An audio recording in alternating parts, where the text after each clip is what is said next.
We need to give Americans a product they can love. Figure they can rally behind. We can't put a machine on the street. Give your mom a kiss. Hi, baby. Too slow, boy.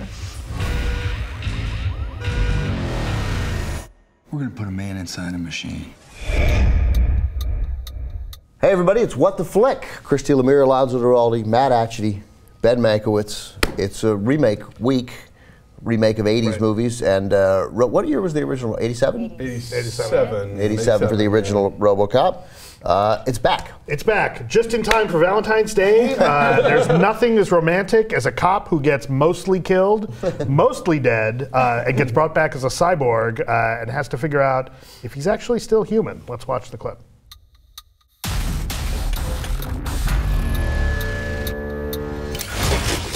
Let's go with black. Quality control, EM 208. He's coming. The effects are pretty damn cool, I have to say. It's very shiny. It's very shiny and gleaming and very seamless with the CGI. There's some kind of startling images when he's only got parts of him going on. Under that suit? Yeah, right. I mean, it's very striking. You know, the original one is a classic, and it's a satire, and it's ultra-violent, and this movie is PG-13, and it's sort of flirts with the idea of being about things like drones or, you know, Fox News. But, you know, I think it wisely doesn't try to be a super faithful remake, which would have just led them down the path to perdition. But I don't know that what it does instead is all that interesting. You know, I think that it goes halfway on the things it's about, right? It's got like a little social commentary on drones and a little bit on Fox News. I thought what was a very effective, I thought it started very effectively. I thought the scenes in Tehran in the beginning of the movie, where essentially we use these robotic soldiers now to stop and frisk. To stop and frisk and control a population we've invaded without any risk to soldiers. And you know, so there's this interesting conversation of, hey, if no Americans die, it's right? Like it's good no matter what. And you know, and we see what can go wrong, and you know, a kid is in jeopardy, and they can't distinguish between a knife that can't possibly hurt anybody without a lot of trouble and a gun. So it's flawed, but nobody's acting like it's flawed, and they want to bring this technology to America. Like, why is it crazy that we're not using this on our streets to pacify American cities? So, like, however long that opening was before we get into Detroit and the cop who becomes RoboCop, I thought for 16 minutes, I said to Christy, I was like, oh, I was totally into that. Like, that was a great open. I thought a really strong open. And then it just turned into, like, you know, like a straight-ahead action movie. And half measure after half measure. But it kind of wants to have its cake and eat it too, ideologically, I think, because it wants you to revel in the violence, the PG-13 carnage that RoboCop creates. Like, it's fun, it's choreographed beautifully, it's noisy, whatever, it's very shiny. But then it also wants to have this commentary about free will is really a good thing, and it'd be bad to have RoboCop all the time. You know, that's what's disappointing about this movie is the first movie is really sharp and has some great subtext throughout the whole movie, and it's funny. But it's got a lot of points to make, not just about violence in movies, but about, you know, the way we consume media and corporate control of government and that kind of thing, and weirdly kind of predictive of, you know, maybe how things are now.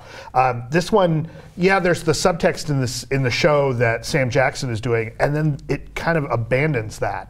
And so you think it's going to flirt with these points, and it never really does. It's just this straight-ahead, you know, sci-fi flavored action movie, and it's fine. And the Sam Jackson plays essentially Bill O'Reilly, but black with an Irish name, and you know, but that doesn't, like, that joke and that sort of. And that satire is just, again, it's flat. It's like, oh, look, it's cool. They got Sam Jackson to do a Bill O'Reilly character. And then it feels very ordinary. I mean, and I'm sure it was integrated throughout the film, but you could take all those scenes out. and not affect the rest of the movie because they're so this other thing, you know. He didn't meet one other actor. Exactly. Yeah. Well, I think one. I think Michael Keaton's on set, but that's about it. The thing that I think really makes this movie a problem is that you don't really ever get to know who this cop is before all the shit goes down. So Alex Murphy is presented as a clean Detroit cop and a loving father and husband. That's kind of it. And then suddenly he's a robot. And then his wife, who we've also barely gotten to know except that she loves her husband, is very concerned about the fact that she doesn't see him or she doesn't seem to recognize him at times and the things, blah, blah. And it's like, we need to be more invested in who the people are to care about what happens to them later. Wouldn't it be interesting if we'd gotten a scene about the ability of them to be intimate post RoboCopping? Like, I don't mean, I mean, I just mean that's what I get with, like, they didn't thought, like, she wants to have a life with him and maybe they're going to have a life together. But, like, we don't know how that would work other than he'd be this sort of robotic, metallic creature walking around there. New accessories. Right. Not totally correct, right. Yeah. But there is one scene where he comes home for the first time in his suit and she goes to give him a hug and you hear the thud of her head against his breastplate. Right.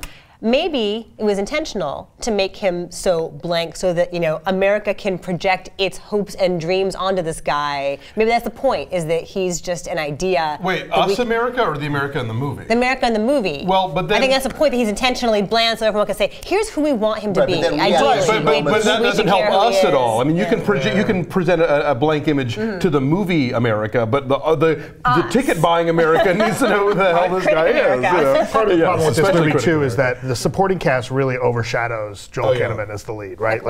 Michael Keaton, Gary Oldman, Jennifer Ely, Jennifer Ely, she's so great in this. You know, Michael K. Williams, you know, and Jay Baruchel. All these actors completely overshadow Kinnaman. Like, he's such a blank slate. Jackie Earle Haley. And I think they add to the movie.